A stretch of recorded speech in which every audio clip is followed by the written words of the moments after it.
Hi, everybody. Welcome back to another episode of Dynamic Yoga Journey. I'm Karama, and today I'm here with Aurora. Say hi, Aurora. Hi, everyone. Aurora is a wonderful lady, a yoga practitioner, and she is a cancer survivor, two-time cancer survivor. 20 years ago. When I was 35. Yes, and then tell us about the recent bout. Wow. 20 years ago, I was diagnosed, and that was a shock. And thereafter, every year, going for the annual mammogram and sonograms, it was always pretty hectic to deal with those appointments because you're always in fear of that they're going to find something. And lo and behold, 20 years later, I got a diagnosis of breast cancer on the other breast. Luckily, it was not as bad, and it was not as invasive as the first one. So you have choices to make when you're diagnosed with breast cancer. Having had the experience that I had from 20 years ago, I wasn't as shocked because I had heard the word breast cancer, and I had to embrace it and go through all the doctor appointments and see what options I had as far as surgical surgeries. And so I had the option I had a few options. I could either do a lumpectomy, which is definitely the easiest way out, and hope that, you know, based on statistics and what have you, that I don't have a reoccurrence again. But having had the history that I had, even though I did not have any history in my family, I did not want to go through this again. My children are older now, and I was blessed 20 years ago to be around for the family and raise them. But even now, I'm ready for the next phase of life to welcome grandchildren and be a part of their life. So I certainly, when I was given this diagnosis, I said, nope, ain't having it. So my decision was pretty radical. I chose to do another mastectomy. And there's a lot of advances that are available to us out there. And you need to educate yourself on that and not make any fast decisions, because you need to be able to be okay with the decision you make and happy more than anything. So I chose, Rama, to do the mastectomy again. Yes. And I had that done a few months ago, and now I'm getting ready to do the final reconstruction process. And I'm happy to say that I support a lot of people in this process. It's a pleasure for me to be able to support people that are going through that. Yeah. That are frightful, fearful. You associate the word breast cancer with death, and Yes. and it's lots far, of fear involved, and people are afraid to make Absolutely. decisions. People don't want to find out. And one key word you used earlier, you said that you embraced it. You understood what this could mean to your life, what a big change it could be, and you embraced it, and you decided to make a decision that would work best for you. Correct. Right? Correct. So that was the most positive thing I did, and Yeah. it wasn't easy, and it's not easy, and you're never the same person. I will say that, Yeah. because you change as a person, and you have to make choices throughout the rest of your life with the way you live, the way you balance your life, the way you eat, Yes. and how you incorporate and don't make excuses to exercise. And that's a challenge, and it continues to be a challenge. But I didn't know anything about yoga back then. When I Yeah. was first diagnosed, I was much younger than now. Yeah. And I was more involved in the aerobics and Zumba kind of aspect of the exercise. Yes. And when I heard yoga, I was like, ooh, that's not for me. I'm too serious, and I'm too hyper, and not serious. I take that back. I'm not serious at all. I'm just kind of a hyper person, and I didn't know if I can incorporate myself into the yoga practice. So Yes. it did take me quite a few years, and you've been my instructor at LA Yes. Fitness for many, many years.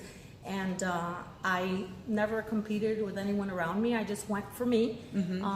You can go with a buddy, but with the scheduling and all that, I go at 8 o'clock, which is late, but it works for me with commute and having to come home in 20 minutes and cook and then wear sanitizer so I don't smell like onions at the class is crazy. Yeah. But I make it to the class, I get back home, and I feel great. And some nights I'm like, oh, I'm not going to go, it's raining tonight. But I get up and I force myself, and it's the best thing you can do. Let me ask you this. Do you feel that yoga has helped you at all to regain your strength, upper body and arms after having gone through the Absolutely. surgery? The yoga practice Yes. entails for you to use your upper body form and arms to do all the exercises, and that has helped me gain strength in my upper body. Yes, so to tone and strengthen, the practice has been beneficial, Very much you would so. say. And then in terms of quieting the mind and just regaining, I guess, some kind of spiritual sense, How has it helped For you me, there? that was really amazing because, like I said earlier, I'm kind of hyper and I am always thinking of things to do and feeling Yeah. guilty if I didn't do everything on my to-do list. And with yoga, it kind of taught me to slow down, relax, which is something I have a hard time doing every day, and slow down and just meditate and learn how to incorporate that into my daily life. Yes. So for Sometimes sure. being still is necessary to go through our lives and recharge. Yes, perfect Mentally, word. physically, and emotionally. Perfect three, word. Three big words there. So I thought it was a really good thing to have Aurora here today.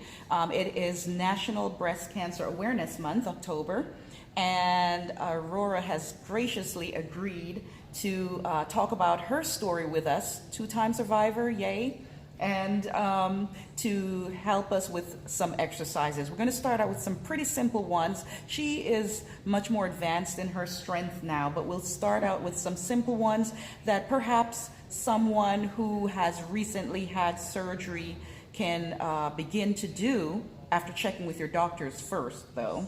And then we'll go to slightly more advanced poses and moves. All right, so here we go.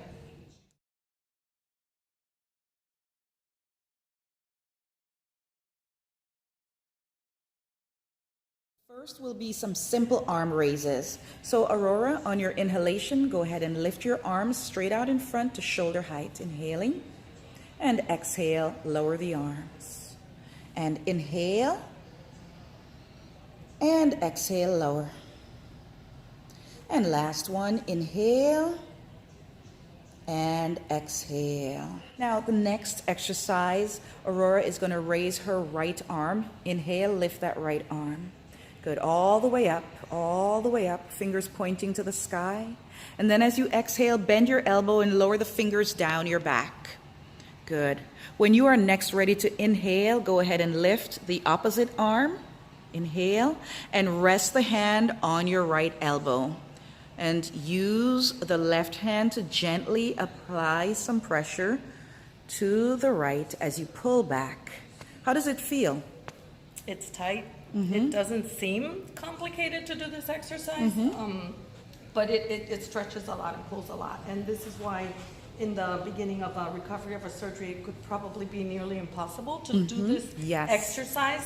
But to gradually do the arm lifts and get to this point will really help you with your flexibility on your recovery. Absolutely. Totally agree. And notice here that Aurora is sitting in a chair, and for this particular exercise, she is resting her back against the back of the chair for support so that she's supported as she gets that stretch. Great. When you're ready to inhale, take the both arms up when you are ready. Both arms up, and exhale, release at your sides. Good, now we're gonna do the left arm. So when you're ready to lift that left arm, take it up on your inhale, fingers straight up. And as you exhale, bend the elbow, fingers down your back. So there she goes, fingers down the back. Good, and on your next inhalation, lift the right arm and take the right fingers to the left elbow. So you're going to bring the hand to the elbow here. Good. And then you're going to gently pull back. Good. Supported with the back of the chair again. And just a gentle pressure there. She's breathing deep and strong. I have to ask you, do you find that there's any difference in the one side that was done 20 years ago and the side that was recently done a few months ago? I can tell you, as a fact, 20 years ago, I couldn't have done this initially after my surgery. I must attribute that maybe to the advancements and technologies and the way that they do the surgery. Yes. I've only had my surgery a few months ago, and obviously I'm post the initial recovery. Yes. But even doing this is amazing how much it pulls. It even pulls in your leg muscles. Yes. So it's really good Yes. for someone to take this initiative and try this on your own at home and at your own pace. That's the Yes. most important thing, because Yes. you don't want to hurt yourself when you're recovering from surgery. Absolutely. You should always get your doctor's clearance, and that's important to mention too. Get your doctor's clearance before you undertake any type of activity. Yeah.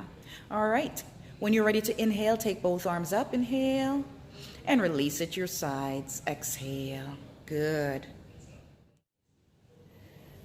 So for this last exercise, I'm going to ask Aurora to stand and turn to face her left. And she's going to sit on the chair facing that direction. So go ahead and have a seat for us. Wonderful. All right. So now Aurora is going to inhale, lift the arms straight out in front. Good. And as you exhale, turn to your left, placing the hands on the back of the chair. Now notice here, before you go any further, notice everyone that she's using the chair to help give her a little leverage to turn to the side. She's getting that spinal twist, and then take a deep breath. And as you exhale, turn a little bit more if you're able, right? So we get the spinal twist. Remember that the spine runs from the base of the head. And then if you need to, you can even, depending on the degree of mobility you have, you can lower that left hand to the seat of the chair, as she is doing here, to help get that really good and deep spinal twist. All right, just a couple more seconds here. And then when you're ready, you can inhale, lengthen your spine again, and exhale, turning back to face the side there. All right, let's do the opposite side, and then we'll go down onto the mat. All right, Aurora, please go ahead and turn to your right. And she's going to sit on the chair for us there, exhaling as she sits. Good. So to get this next side going, Aurora is going to inhale, lift her arms straight out in front. And as she exhales, she'll turn to face the back of the chair, resting her hands there. Good. And again, everyone, depending on your mobility, you can turn as far to your right as you are able. Use the chair to help you get a little leverage there. Breathe, breathe, breathe. Good. And then if you want to take that right hand to the seat, as we did on the other side, down to the seat and hold on there, and perhaps you can turn a little bit more, but don't force. We never force. Good, good, good. Good. And then when you're ready, take the arms back up to the back of the chair there, inhaling, and then turn around and exhale. So for those of you who don't need a chair to do these spinal twists, Aurora is here on the mat, and she's just going to do those same exercises, just the spinal twists. So when you're ready, Aurora, inhale, lift your arms just to shoulder height, and exhale, turn to your right side. And yes, one hand on the thigh, the opposite hand in the back. Good, good, good. And you can adjust the placement of your hand to wherever it's best for you, right? Nice spinal twist here. Perfect.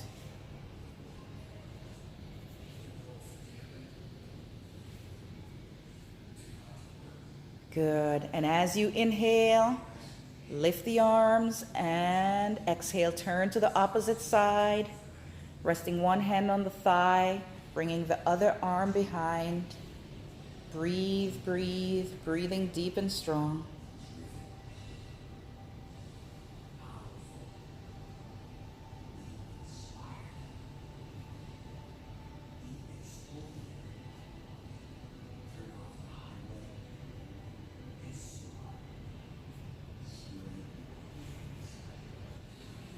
With your inhale, lengthen your spine, and as you exhale, turn center. Good. Bring your hands to your heart.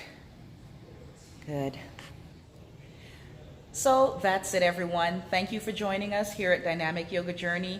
Aurora has just gone through 3 simple exercises with us that can help you with your recovery from breast cancer surgery, whether it was a lumpectomy or mastectomy or any type of reconstruction. Surgery yes, reconstruction. Absolutely.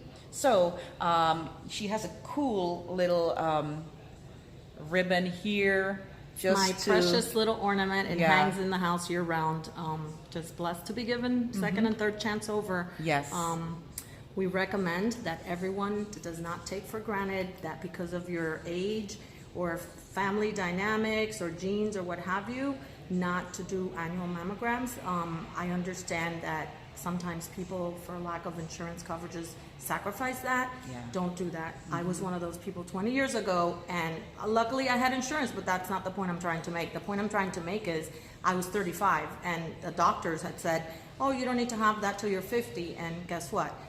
Maybe I wouldn't be here today telling my story had I not insisted on getting the test. And one last thing that we didn't mention when we were talking, Karama, was that when I had my mammogram done, and it came back with a little lump there, a little, it was a cyst. Yeah. And what happened was that then they did a needle biopsy at the doctor's office, because remember, this was 20 years ago. And even though the whole awareness thing has been taken drastic strides in improving all this, and the procedures that are out there for everyone, I had a needle biopsy, which is the choice the breast specialist recommended at the time.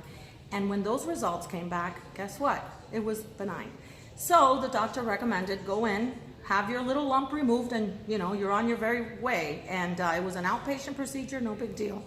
Well, much to my surprise, that day when I had the lumpectomy removed, they do a frozen biopsy in the surgical area, and they came back and said, oh, you have breast cancer, and the needle biopsy failed. So From one extreme to the other. From one extreme to the other. Yeah, Number and your one, life had I not changes. insisted, I wouldn't have gone to get the test. Number two, needle biopsy. What do you know? So the best thing I can tell you to that experience was when they do the needle biopsy, they basically, if this is your breast, right, they basically poke different parts of your breast, and if they happen to not poke the part that was bad, guess what? It's benign, like mine was.